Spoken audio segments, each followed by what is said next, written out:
से वापस नहीं मिलेगी। मोदी जी का उद्देश्य है कि देश का हर गरीब व्यक्ति, हर मध्यम वर्ग व्यक्ति इसके अधिकारों की रक्षा हो, और ये भी देश के नागरिक का अधिकार है कि जो पैसा उन्होंने निवेश किया है वो उनको वापस मिल जाए। सहकारिता विभाग ने बहुत समय पहले, वैसे बहुत लंबा समय हो गया, परंतु लगभग 1 साल पहले हमने इसकी मीटिंगें शुरू की। ढेर सारी सरकारी एजेंसियों में इनकम टैक्स से लेकर, ईडी से लेकर, सीरियस फ्रॉड ऑर्गेनाइजेशन से लेकर सीबीआई तक ये मामले फंसे थे, और सबके अटैचमेंट्स थे। पैसा तो था, परंतु अटैचमेंट। एक सरकार के सभी विभागों का मीटिंग किया गया। मीटिंग कर सभी लोगों को एक पेज पर लाने का काम हुआ, और फिर सभी विभागों ने एक संयुक्त याचिका माननीय सुप्रीम कोर्ट के सामने दायर की कि हम सब सहमत हैं कि जो पूंजी जमा हुई इसमें सबसे पहला अधिकार छोटे निवेशकों का है, गरीबों का है, और उनको ये पैसा मिलना चाहिए। और मैं बधाई देना चाहूंगा सुप्रीम कोर्ट के खंडपीठ को, जिसकी नेतृत्व निवर्तमान न्यायाधीश एम.आर. शाह साहब कर रहे थे। उन्होंने एक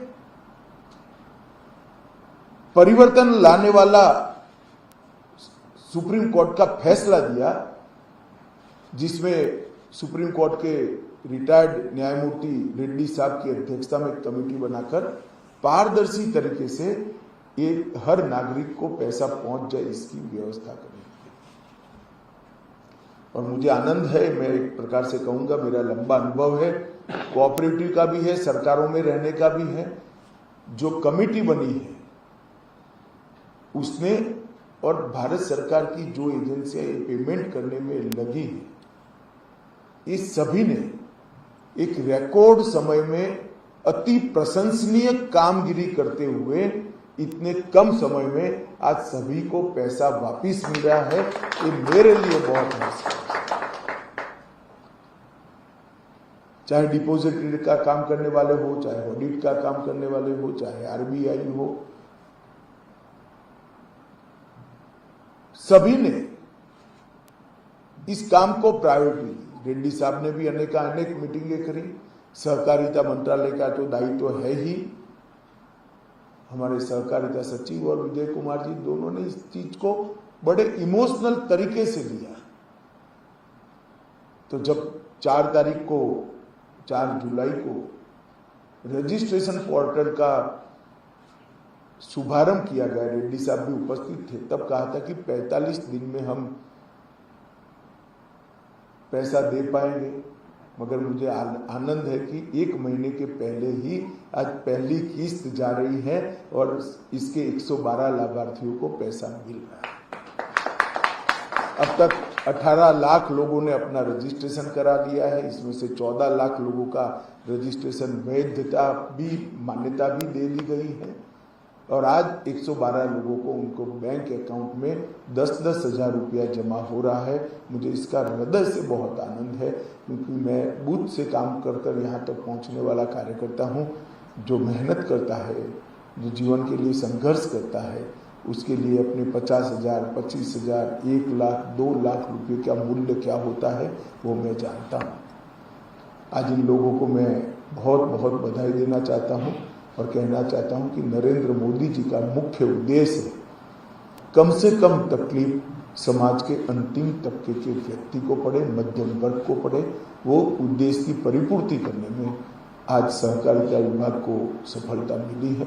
आज हम 10,000 रुपया दे रहे हैं, मगर मैं पूरी चीज को देखकर आपको आश्वस्त करना चाहता हूं कि आने वाले समय में हम आपके पूरे पैसे लौटाने में निश्चित रूप से सफल होंगे, इसका मुझे पूरा विश्वास है। और जब दूसरा पैसा जमा हो जाएगा तब इतनी देर भी नहीं लगेगी, क्योंकि आपका सत्यापन जो करना है, ऑडिट करना है, वो ऑडिट की कार्यवाही अब पूरी हो गई है। फिर तो ऑनलाइन पैसा आपके अकाउंट में ही ट्रांसफर होना है। मगर आज तो हम 10,000 दे रहे हैं। मैं सभी लोगों को बहुत बहुत शुभकामनाएं देता हूं और मुझे विश्वास है कि भारत सरकार के सहकारिता मंत्रालय की ये पहल ने करोड़ों निवेशकों के मन में आज संतोष और सरकार किस प्रकार से गरीब से गरीब व्यक्ति की, छोटे से छोटे व्यक्ति के हितों की रक्षा कर सकता है, इसका एक अनुभव साझा करने में हमें सफलता मिली है। मैं सभी को बहुत बहुत शुभकामनाएं दूं, विशेषकर हमारे सहकारिता मंत्रालय के सभी टीम, हमारे सचिव, विशेष सचिव और इसमें साथ में स्टॉक होल्डिंग से लेकर जितनी जितनी संस्थाएं हमारी शामिल हुई हैं, वो सब ने बहुत परिश्रम किया है। मैं सभी को बहुत बहुत अभिनंदन करना चाहता हूं और सहारा के निवेशकों को आश्वस्त करना चाहता हूं कि सरकार का पूरा प्रयास रहेगा कि आपके गाड़ी पसले की कमाई की पाई आपको वापस दे पाएं। इसके लिए हम पूरा प्रयास करेंगे। आप सभी को शुभकामनाएं। टीम को फिर से एक बार बहुत बहुत धन्यवाद। रेड्डी साहब का विशेष धन्यवाद, क्योंकि रिटायर्ड होने के बाद भी लोगों के भले के लिए इन्होंने इस असाइनमेंट को लिया है। कोई मैं जानता हूँ रेड्डी साहब को, इनके स्ट्रेचर के हिसाब से ये असाइनमेंट बहुत छोटा था। जब सुप्रीम कोर्ट ने ऑर्डर किया तब मुझे लगता था शायद रेड्डी साहब अपनी स्वीकृति नहीं देंगे, मगर मैंने फ़ोन किया कि साहब काम बहुत छोटा है मगर करोड़ों लोगों के लिए काम है। तब उन्होंने कहा नहीं अमित भाई, मैं जरूर समय दूंगा और उन्होंने काफ़ी समय भी दिया है। रेड्डी साहब आपका भी बहुत बहुत धन्यवाद विभाग की ओर से मैं करना चाहता हूँ, सहारा के निवेशकों की ओर से करना चाहता हूँ।